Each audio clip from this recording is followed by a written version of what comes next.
متاسفانه باید گفت من اونجا پرچم سرخی رو دیدم که روش داس و چکش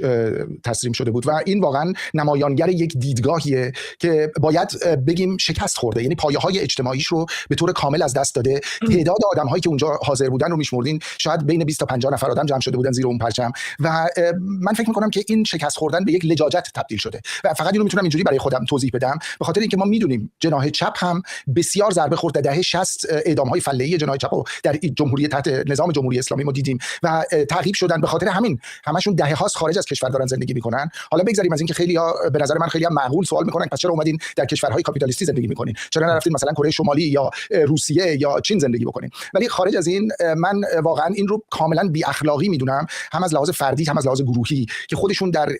مهد آزادی و دموکراسی و بازار آزاد همه فواید این آزادی ها رو میچشن و ازش مزیت میبرن، ولی از سوی دیگه میرن اونجا و طرفداری از نظامی میکنن که ما میدونیم تا پوست و گوشت و استخونش استبدادیه و هیچ گونه بویی از آزادی نبرده. ولی